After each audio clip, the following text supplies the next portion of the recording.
தமிழகத்தில் தாமரை மலருமா? கருத்து கணிப்பு முடிவுகள் சொல்வது என்ன? தமிழகத்தில் தற்போது இறுதிக்கட்ட தேர்தல் பிரச்சாரங்கள் நடைபெற்று வருகின்றன. ஏனெனில் தேர்தல் நாள் நெருங்கிவிட்டதால் நாளை மாலையுடன் தேர்தல் பிரச்சாரம் முடிவடைகிறது. இதனால் அனைத்து கட்சிகளும் போட்டி போட்டு அனல் பறக்க பிரச்சாரம் செய்து வருகிறார்கள்.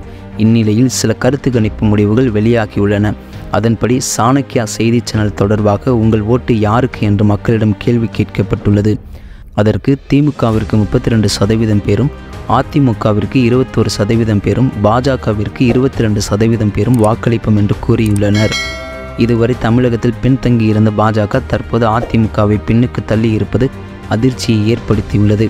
அதேபோல டைம்ஸ் நவ் வெளியிட்டுள்ள கருத்து கணிப்பில் தமிழகத்தில் உள்ள மொத்தம் 39 இடங்களில் திமுக 36, அதிமுக 2, பாஜக 1, மற்றவை 0 இடங்களை பிடிக்கும் என்று கூறியுள்ளது.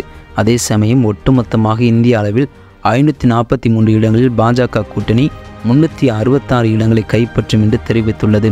இது தவிர இந்தியா கூட்டணி 104 இடங்களையும் மற்றவை 73 இடங்களையும் பிடிக்கும் என்று தெரிவித்துள்ளது.